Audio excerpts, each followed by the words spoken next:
It was a civilization of extraordinary ingenuity and inventiveness in every field, including warfare. But in ancient China, one weapon stood for power and prestige like no other: the chariot.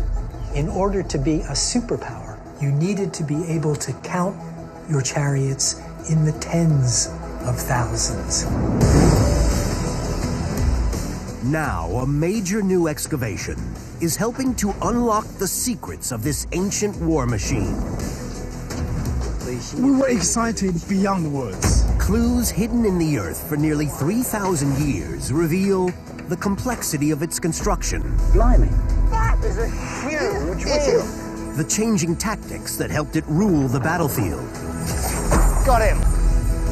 And why it was so different from chariots in other parts of the world. Thousands thundered across China's battlefields. But how was the chariot really used in combat? And how effective was it? One way to find out is to bring a Chinese chariot back to life.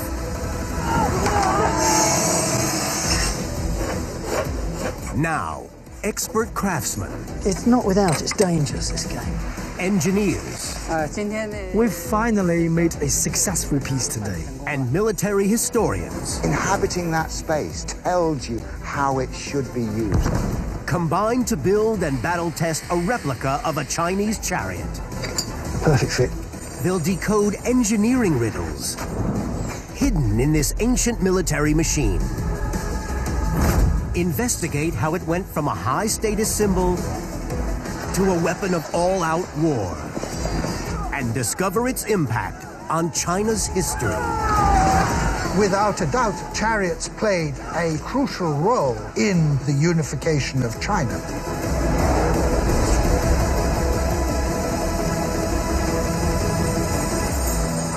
Chinese chariot revealed, right now on Nova.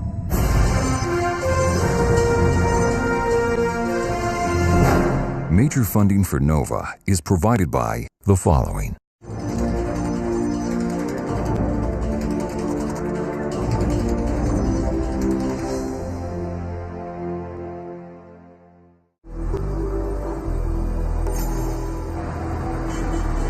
The country we know today as China was once a mass of competing states, frequently at war. The conflict between them created an ancient arms race as leaders battled to reign supreme. Kingdoms rose and fell on the battlefield. At the heart of this struggle was a weapon that was prized more than any other: the chariot. Yizhe Zhuang is a landscape archaeologist who's been studying ancient Chinese society. There are many archaeological sites all over China, and one thing that appear time and time again were chariots. So chariots definitely was very crucial part of ancient societies thousands of years ago. Although we can gather clues about chariots in the texts of ancient scholars, as China historian Robin Yates has discovered, many mysteries remain. They tell us generalizations, but they don't tell us exactly how they were used on the field of battle. Now, a new discovery in Hubei province, central China, in the town of Zaoyang, may help to answer some of these questions. In 2002, a vast ancient cemetery, about 200 times the size of a football field, was discovered. At the time, archaeologists were only able to unearth some of its treasures, leaving the rest buried. But modern-day tomb robbers have targeted the site. So archaeologist Qin Fang has been called in for a rescue operation. What a great day. It's a chance for the team to finish the work they'd started.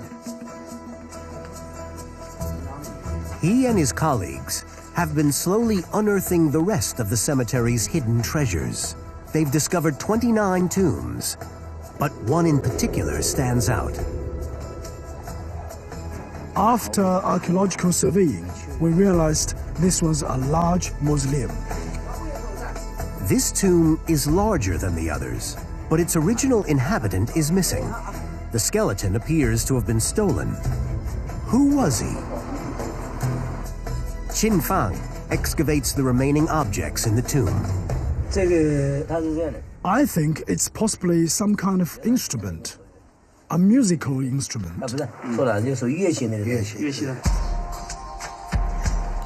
Besides a bronze bell, there are more personal items, including precious pieces of jade. Look, the carvings are really clear. Objects this valuable can only mean one thing. The person they were buried with must have been wealthy and powerful. The owner of the tomb was a duke, a man of high status. We were excited beyond words. Among the many artifacts, Qin Fang identifies a unique piece of pottery. Its distinctive style and shape allows him to date the burial site to around 700 BC. In early Chinese history, the first dynasties controlled an area between the Yangtze and the Yellow Rivers. Much smaller than today's China, and very divided. At this time, China was not the unified nation that we know today. The dynasty in power were the Zhou. And when the Zhou came to power, they divided the country into smaller states and ruled with relative peace. And the site also offers a clue as to which of the Zhou's many states the Duke ruled. On a bronze pot, an inscription, Zheng. So that suggests he was a wealthy aristocrat from the state of Zheng. Historians believe it was a small, rather insignificant state, surrounded by larger enemies. Even though the Zhou ruled, over the centuries, the individual states would grow more powerful and started vying for control, constantly warring with each other. The most important find at the site could also have played a key part in those struggles. As they dig further, the archaeologists begin to notice subtle differences in the soil. In some places, color changes suggest the outlines of mysterious objects. They realize these shapes are the imprints left behind by ancient wooden structures which have rotted away over the 2,700 years they've been buried. Excavating is very challenging. The wooden structure has long gone. What's left is a hollow cavity filled with soil. So basically, we are tracing the soil inside the cavity. As they study the shapes, the site begins to make sense. They identify the outline of what looks like a platform, and in the center, an axle connected to two wheels. There can be no mistaking it. It's the ghostly remains of a chariot. But the biggest surprise is yet to come. There isn't just one chariot. We discovered a chariot pit of 28 chariots and a horse pit of 49 horses. This discovery was beyond our imagination. Not one, but a whole squadron of chariots is unearthed. The layout of the tomb suggests the chariots belonged to the Duke. The color and texture of the soil indicates they were all buried at the same time. The elaborate bronze wheel fittings are all that survive intact. So many chariots must have cost an enormous amount. Not to mention the 49 horses buried alongside them. These horses seem like a mess, but actually they are not. Usually, you find two horses together. These two are put together so it looks like these pair of horses pulled the same chariot. But why would he have buried them alongside his tomb? Were they going to live on with their master? The ancient Chinese believed that they can live a new life after their death. So one of the things they often take into their afterlife were chariots, because they believe that chariot can also get name in warfare and fighting in their afterlife. Historian Jeffrey Regal is an expert in ancient China. He believes the chariot was a symbol of prestige that the Chinese would want to bring with them into the afterlife. The chariots were so important that even after they died, they wanted to have their chariots with them, so that the gods would recognize that these were important people. The chariot was part of their identity.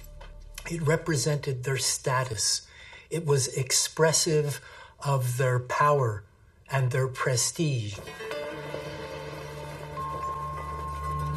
So the chariot was so important that leaders like the Duke of Zhang invested a fortune in them. But why? Was it their performance on the battlefield? Or were they simply elaborate status symbols? One way to find out is to build a replica and test its true capabilities. Shouldn't what makes each of us unique make our treatment unique? Advanced genomic testing is changing the way we fight cancer. That's precision cancer treatment. You can learn more at cancercenter.com. Cancer Treatment Centers of America. Care that never quits. 2 chariot experts have been granted special permission to visit the Zhaoyang excavation. Their goal is to carry out this experiment by bringing one of these chariots back to life. Within a week, this excavation site will be covered over, so this will be their only chance to gather detailed evidence for themselves. Military historian Mike Lodes has tested chariots from across the world, but he's never before been able to properly investigate a Chinese chariot. All the ancient Chinese texts talk about the importance of the chariot. They don't tell us how you actually fought in a chariot. The only way to really find that out is to build one and do some field testing with it. Expert coach builder Robert Herford has 15 years' experience in building replicas, but this will be his first Chinese version. I've got to get down in there and find measurements, get what little bits of evidence there are there. This has to be battle ready, so can't wait to get on with it. Clear delineations of length of axle and all of that. Mike and Robert's first job is to identify the best preserved chariot on which to base their replica. Yeah, that wheel there, very clearly this wheel here. And we can see from that you've got, the axle running across, you've got the pole, and this square with the rounded corners, that's the platform. So, this is a chariot. First, they need to measure each of the components. But we have to be very careful that it doesn't... While incomplete, these outlines will give them the basic plan they need for the build. Exactly 3 feet. Exactly 3 feet. And now side to side. Mike and Robert start with the box, which encloses the platform where the crew would have stood. I get 65 inches. I mean, that width is colossal. It's far larger than most other ancient chariots they've seen. Next, they turn their attention to the wheels. The number of spokes immediately catches Robert's eye. It's got many more spokes than we're used to having in chariots. 28 spokes. But it's not just the number of spokes that's unusual. There's the matter of diameter as well. Blimey. We've got 56 inches. Now, let's just put that in context. Just stand that upright. That is a huge wheel. Yeah. We've explored Assyrian chariots, Egyptian chariots, Hittite chariots, all of them, the wheels are down here. Straight away. The wheels, completely different to anything else. The Chinese chariot's wheels are a third larger than those of Middle Eastern models. And there are other differences, too. Chariots from ancient Egypt are much more compact and round at the front, with smaller, 6-spoked wheels on an axle positioned at the rear. The Chinese chariot is large and rectangular and has a central axle with giant many-spoked wheels. At first glance, it seems more like a cart than an agile war machine. But why would the ancient Chinese builders have used this bigger design? Mike and Robert think it might have been a way to cope with the tough landscapes of northern China.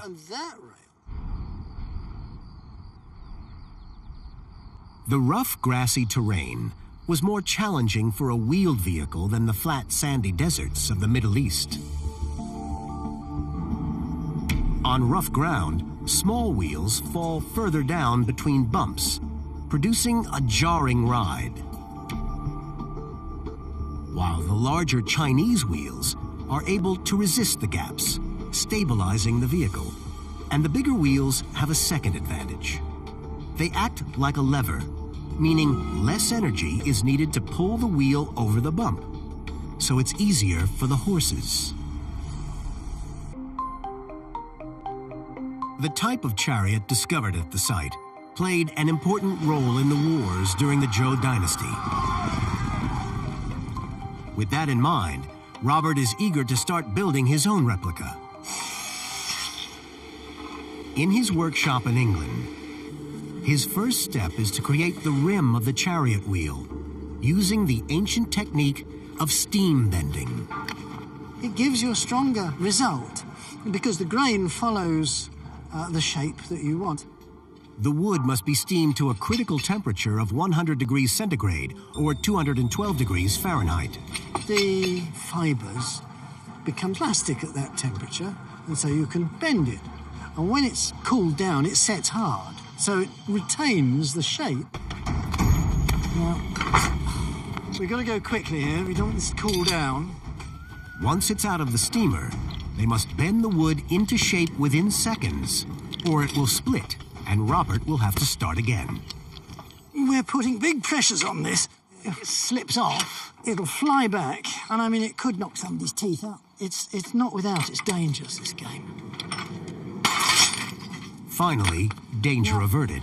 The rim takes shape.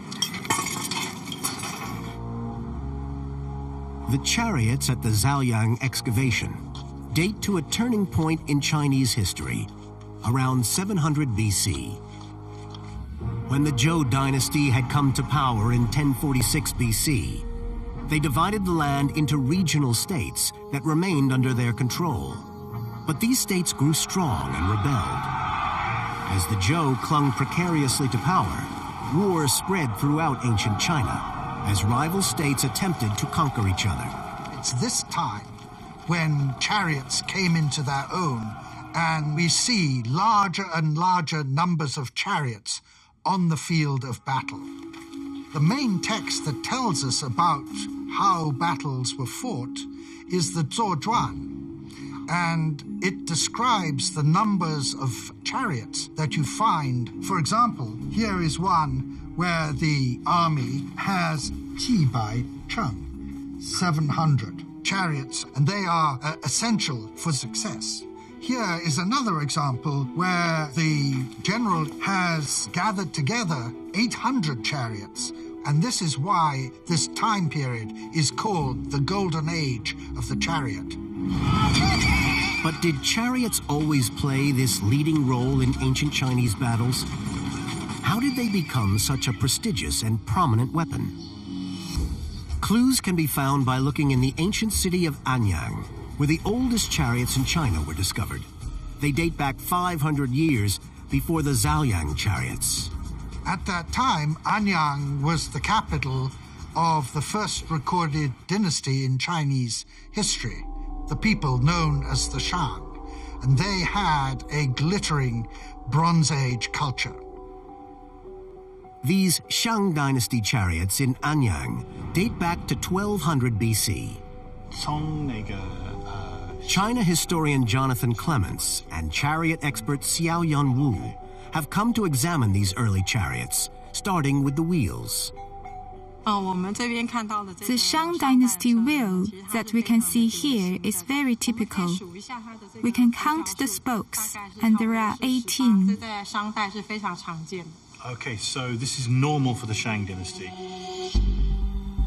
But the wheel was such a key component that designers kept improving it as the centuries passed. The wheel technology gets better and better.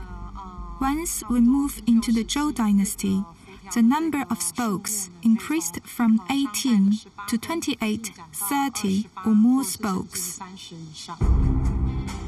So the early wheel containing 18 spokes would transform over 500 years into a wheel with 28 spokes, just like the ones at the excavation site.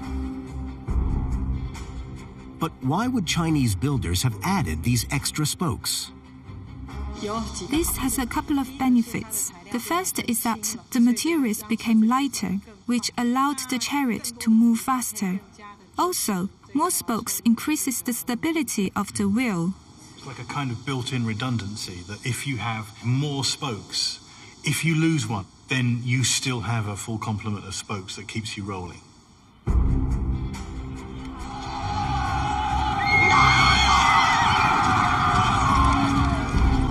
So the engineering of the wheels evolved to make the machine perform better on the battlefield. Did that mean the way the chariot was deployed changed as well? Shouldn't what makes each of us unique make our treatment unique? Advanced genomic testing is changing the way we fight cancer. That's precision cancer treatment. You can learn more at cancercenter.com. Cancer Treatment Centers of America. Care that never quits. Stored in the archives at Anyang Yinshu Museum is a curious artifact from the Shang dynasty. Inscribed on an ancient tortoiseshell, carved symbols provide evidence of the chariot's place in early Chinese history. Jonathan Clements has come to meet expert Yuling He to see what the bones reveal. So this is an oracle bone. It is actually the scapula, the front of a tortoise's shell. And in fact, what we have here is the earliest form of writing in China.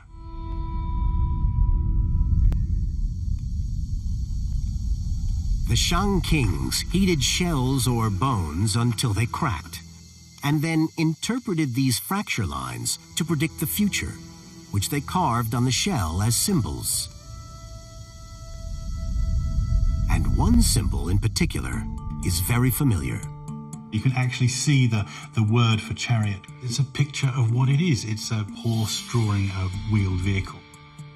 On this day, he asked the priest if he could order 2 people to fetch the right chariot.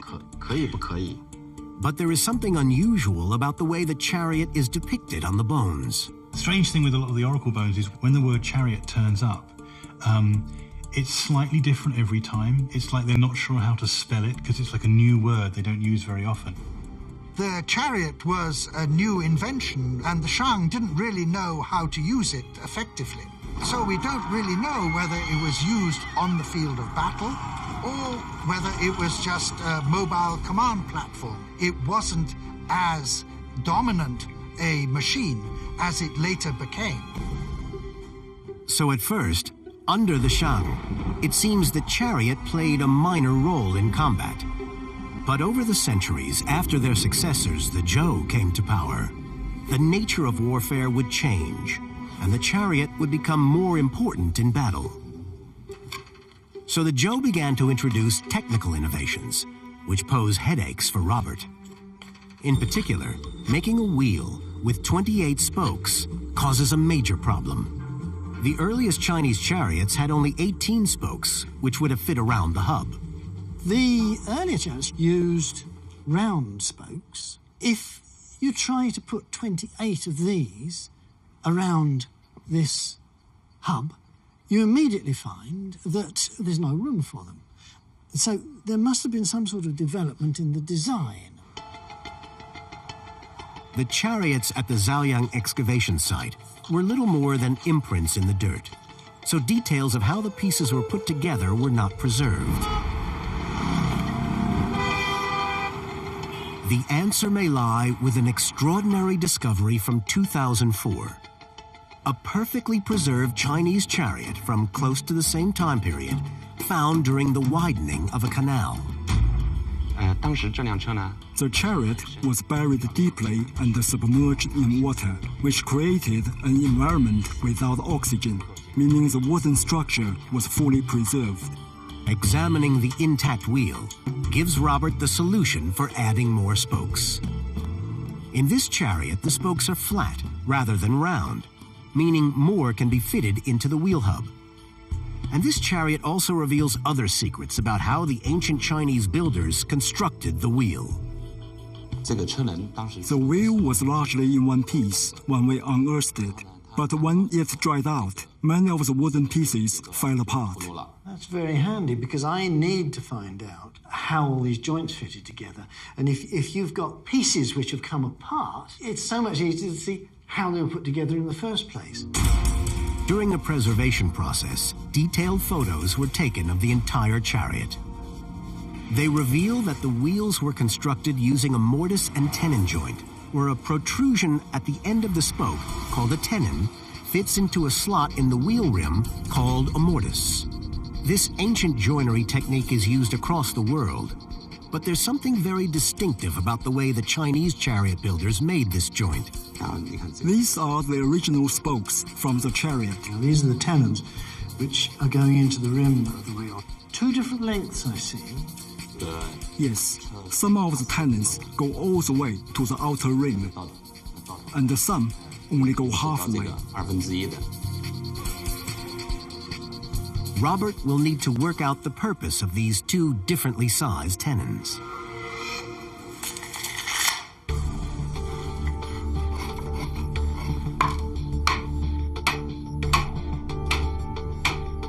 This one will have to be marked out with great precision, and we still don't really know if it'll work. As he builds, the reason for the different lengths of tenons becomes clear. I think that is a way of making it easier to assemble the wheel.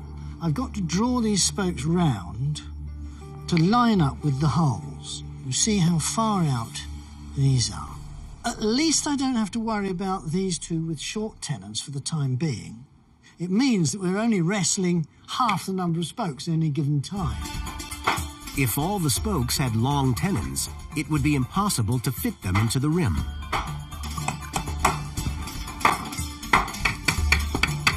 Got it. With the long tenons in place, the short ones can easily slide in. It's quite ingenious, really.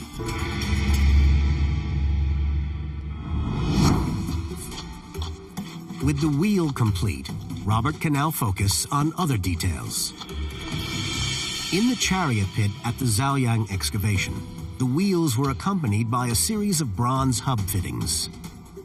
They tell us precisely what the wheel hub was like, and it's extremely long. The length of the wheel hub was critical to the design of the chariot. The hub is hollow and fits over the axle. To reduce friction, there are a few millimeters of clearance between the axle and the hub. If the hub is short, this clearance would cause the wheel to oscillate. But by having a long wheel hub, the unwanted movement is reduced. The wheel hub also bears the weight of the chariot, so adding bronze rings further stabilizes the wheels.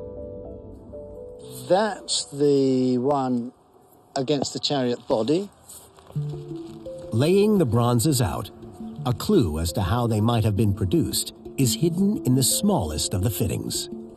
And finally, the axle cap with its linchpin that stops the wheel falling off. The linchpin? It's a small thing, yet it's so intricate. Do you see along the middle there? There's a little seam. There is. And in there, another little seam. It's been several pieces, this, in a mould. The seams reveal that the bronze pieces were made in a mold. A foundry in Tianjin near Beijing is recreating the bronze fittings for the replica. The first item to be cast is the axle cap, which would have sat at the end of the axle with the linchpin and held the wheel in place. Jin Chao Wang from Nanjing Museum is an expert in historical crafts and has studied the way ancient Chinese metallurgists cast bronze. He shows how they used clay molds made in several different pieces. We put the inner mold together with the outer mold. Once they are together, there is a space between the two, through which the molten metal can flow. The molds are joined together and encased in clay, ready to receive the molten metal. This method hasn't been practiced for hundreds of years, so for Professor Wang, this is a critical moment. This step is the most important, pouring the molten metal inside.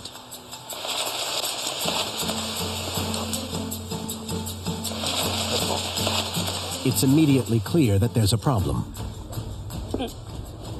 The surface is rough. Yes, because of the steam. The high moisture levels in the clay produced so much steam that bubbles formed in the metal. The steam should have escaped, but it just remained inside. With a limited number of molds, they can't make the same mistake again. The clay is dried to reduce the moisture, and they go for a second attempt. This time, it works. After several tries, we've finally made a successful piece today. And they are also successful when they make the pin. These bronzes also include the seam that Robert first noticed on the ancient bronzes from the excavation, created where the molds were joined together. This line is the seam between the molds. This is the key evidence that shows this bronze was cast using the clay technique. Because of the high value of bronze back then, people would use as much bronze as possible to decorate their chariots. That's the reason why we find so many bronze decorations in these excavations.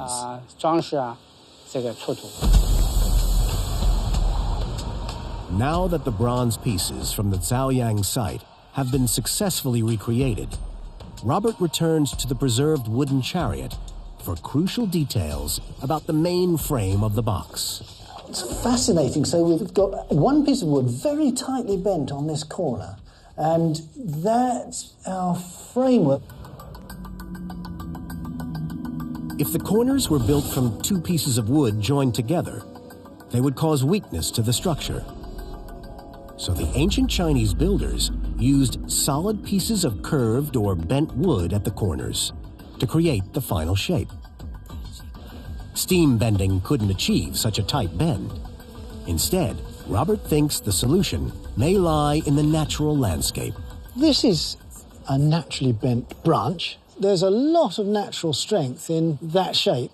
It's what you call a grown bend, and I'm sure that's how the ancients would have done it. Robert is replicating the techniques of the Chinese chariot builders by using a naturally bent piece of wood to form the corner of the railing for the box. You can see the grain following round the shape of the timber here. So that's as strong a piece of timber in that shape as we can find. He glues the pieces together on the straight section to make as strong a joint as he can. Something which was impossible to bend in the flat, we've made into an item that we can use in this chariot. Robert is starting to assemble the major components of the chariot: the wheels, the pole which connects to the horses, and the box. The positioning of the box centrally over the axle is one of the defining characteristics of the Chinese chariot. Robert is more accustomed to making Middle Eastern chariots, such as those used by the pharaohs of Egypt, where the axle was positioned at the rear. In that design, the center of gravity of the box is suspended between the axle and the horses. This made the structure springy, adding an element of suspension. That system improves the smoothness of the ride, so why didn't the Chinese chariot adopt this technique as well? It turns out that the Middle Eastern configuration has a drawback. It puts more weight on the horses' necks. By putting the load right over the axle, the Chinese chariot and its load can be heavier, and the reason it needed to be able to carry more weight is revealed in ancient texts. The Chinese war chariot was unlike war chariots in the West. It was designed for a crew of 3, not of 2. And we can see this in the writing of the military expert Sun Bin. 士故上射为左. The one who is good at archery is on the left.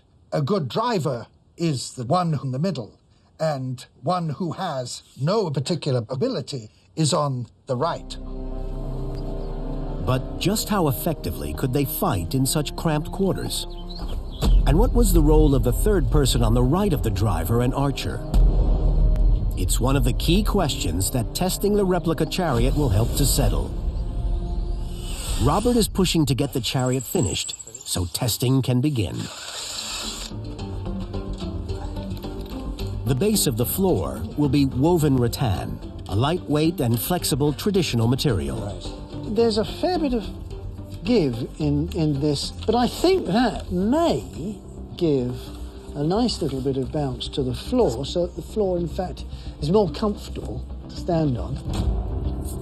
Flakes of red paint found at the Zhaoyang excavation were used to recreate the way an ancient chariot appeared. The colour is very important in our chariot here, because this chariot is a big statement of visual effect.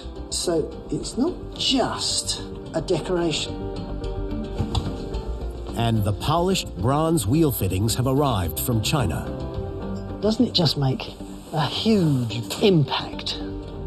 It also does a job. It's stopping the end of the hub from splitting. And there we are, perfect fit. The replica chariot is almost ready for testing, a process that could provide an insight into the chariot's role in battle. There's still a big debate about how effective the chariot was. Some scholars argue that it was like a tank. It was very effective. And others argue that it was very fragile. It could be easily broken. There were different ideas about how chariot was used in a battle. For some scholars, chariot were used in the middle of very brutal battles, whereas other scholars think that chariot was more a command post situated by the outer skirt of the battle. But actually, no one really is sure how exactly chariot was used in a battle. And even the ancient military texts give conflicting accounts of the chariot's effectiveness. The military strategist Sun Bin, who lived around 300 BC, describes their strengths and weaknesses. This is Sun Bin's Art of War. Where the terrain is flat, the advantage belongs to the chariots. Xian, Ze Li Tu. On difficult ground, that's advantageous for infantry. You can see that sometimes the chariots had the advantage and sometimes the infantry. So it's very difficult to decide whether or not chariots really had a tactical advantage in a large battle. Now, some of these questions can be tested.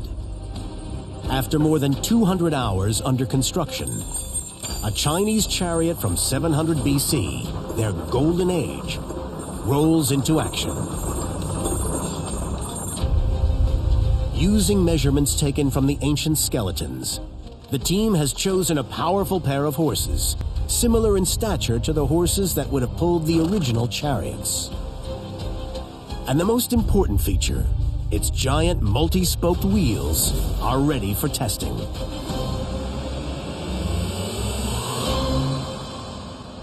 By the time the chariots at the Zhaoyang excavation site were buried, in 700 BC, the Zhou dynasty was losing control of their regional states. Smaller, weaker states were being conquered and absorbed by richer and more powerful neighbors. Many had succumbed on the battlefield, where the chariot was more prolific than ever. But exactly what role did the chariot play in these battles? The first step is to discover how well a crew could function in a chariot box.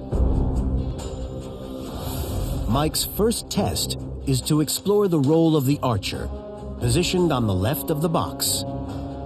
He sets up some targets to represent enemy troops. It's the driver's job to position the chariot so the archer can get off his shots. But I want to find out how well can an archer operate, because if the archer can't operate, then it's just a parade vehicle. We have to see how it works as a weaponized vehicle. The Chinese chariot would have normally carried 3 warriors. But to get accustomed to shooting from this platform, Mike is accompanied by only a driver. The box's low sides would have offered little support to the men if they stood upright. So Mike explores another possibility, that the archer could have operated in a crouching position. Inhabiting that space almost tells you how it should be used. The design makes practical sense. On a bumpy battlefield, staying low would have kept the archer safely on board, keeping his shots steady while reducing his profile as a target. Ancient military writer Tai Kung, looking back on this time, described how chariots were also accompanied by a team of foot soldiers. Staying in formation was important, so the chariot needed to travel quickly enough to maximize the impact of the archer without leaving behind the men on foot. Each chariot is supported by infantry. The infantry squadrons ran with the chariots. I think that alone tells us the chariot probably operated at the trot. Okay, bring them back to the trot. Trotting allowed the foot soldiers to keep up, but also helped the archer. That steady trot enables the archer to get off more arrows. There's no point in galloping around there and shooting one arrow. That steady trot, we're decimating these men. But why did the Chinese choose to add a 3rd man to the crew? Especially given that the added weight made it necessary to build a larger machine. The answer is because the 3rd team member also carried an important weapon. A combination of a dagger axe and a spear, known as a ji. Among the bronze arrowheads found at the Zaoyang excavation site, spearheads were also discovered. The team adds a 3rd man, who attempts to use a ji from the chariot. And we'll build up the speed, see what we can do. A little bit. It's not a natural weapon for the chariot, is it? It certainly has the reach, but it's a tight space to be operating a relatively cumbersome weapon. The spear seems just too long to use from such a confined space. So perhaps it had another function: defense. What about if we're stuck like we are now and we've got infantry coming from behind us? Yeah, I mean, if we are stuck in a melee, then I can use its length, and I have a fairly good reach in all planes. Because that's what you are really on the chariot team. Your primary job is to defend us. But how were chariots deployed on the battlefield? At first, chariot fighting was a highly ritualized activity. Chariot warfare was conducted by nobles, and fighting was done according to a code of chivalry, something similar to the knights of the Middle Ages. It really was a platform for the nobles to show their ability to behave and fight in the correct ritual way. Early battles took place at designated times and locations, and generals complied with strict laws of combat, including a rule which forbid a warrior to kill an enemy of higher rank. But eventually, chivalry gave way to all-out war. The pivotal Battle of Chengpu, fought in 632 BC, between the state of Chu and the state of Jin, featured the first well-organized and highly professional armies. Described in the Zhou-Chuan, an ancient text which charts the history of this period, the two armies fielded around 800 chariots each. Using these chariots, the Jin army demolished part of the Chu army, scattering their troops. The Jin then faked a retreat, and cleverly using their chariots to create a dust cloud, obscured the view of the pursuing Chu forces.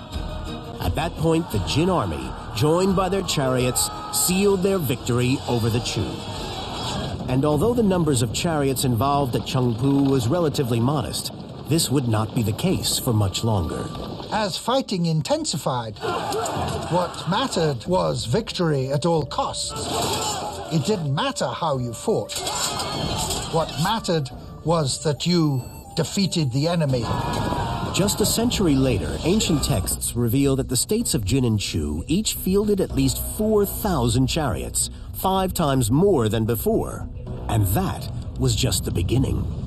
There emerged a kind of hierarchy that was determined by how many chariots you possessed. In order to be a superpower, in order to guarantee victory, you needed to be able to count your chariots in the tens of thousands.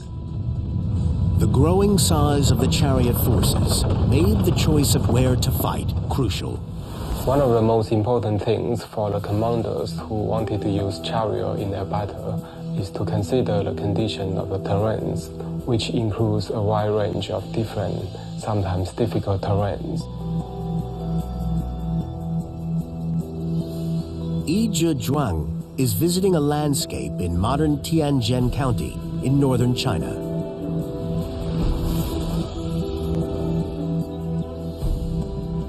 This region was much fought over in ancient China.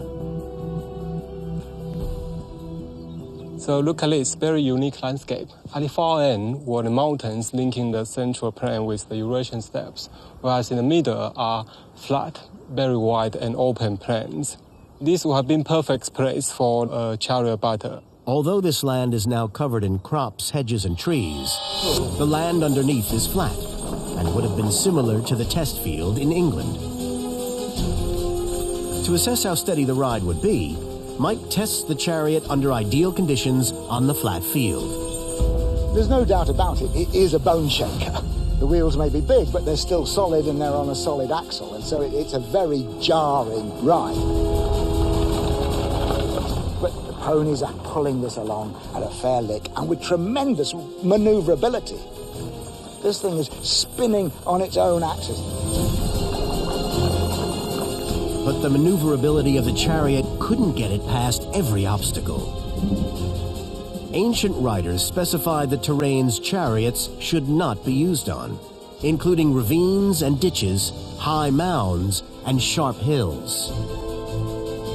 And this advice became ever more important as the scale of the battles grew and the regional states conquered each other. Now, after 8 centuries of struggle, just 7 states remain, growing ever larger, richer, and more territorial. It meant leaders were forced to take their chariots further afield and face more difficult terrain, limiting their ability to use them. And blocking enemy chariots became a defensive tactic. For the regional leaders, they were building a lot of walls like this one, which created barriers for the chariot to move around. So this divided territorial landscape has become incredibly difficult for chariots. The chariot was being stretched to its limits. And by the time the Zhou dynasty finally collapsed, a more versatile military unit had begun to make itself felt. The cavalry. Traditionally, war horses in China had only been used for pulling vehicles, not widely for riding. This changed from around 500 BC, when states battling with tribes from Mongolia began adopting their enemies' tactics of riding horses. The rise of cavalry and horse-mounted archers soon challenged the chariot's dominance. To see just how much more agile the ridden horse is, Mike tests how a mounted archer would fare against a chariot.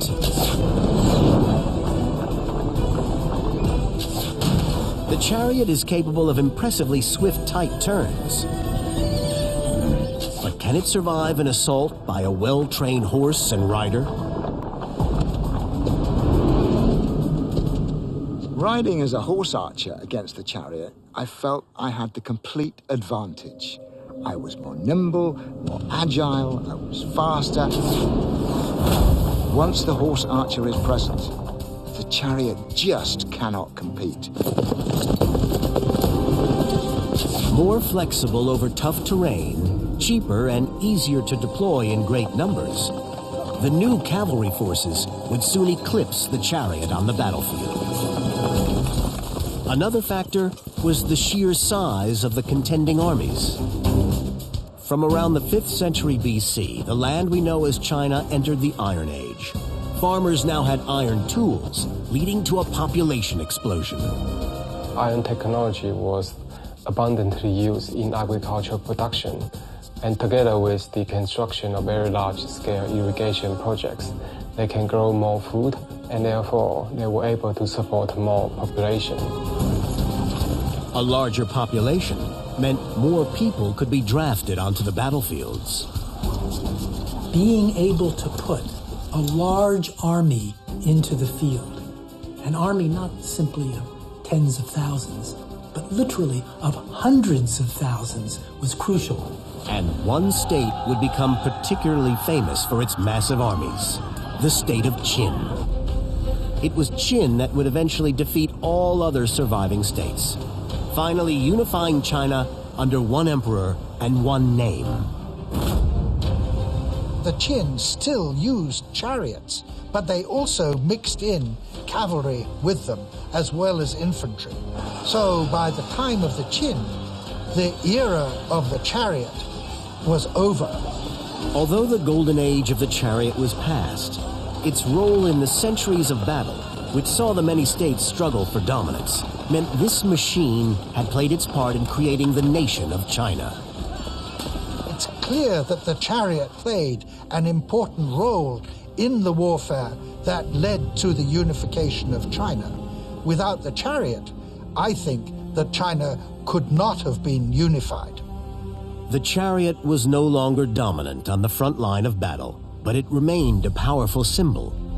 The glory and prestige of centuries of warfare had ensured its place at the heart of Chinese civilization. And a fitting tribute can be seen in the tomb of China's first emperor, Qin Shi Huang. Along with the famous terracotta warriors, he was buried with a pair of breathtaking bronze chariots. Many cultures in the world have chariots, but for the ancient Chinese, chariots were very special. They used chariots to showcase their power and prestige.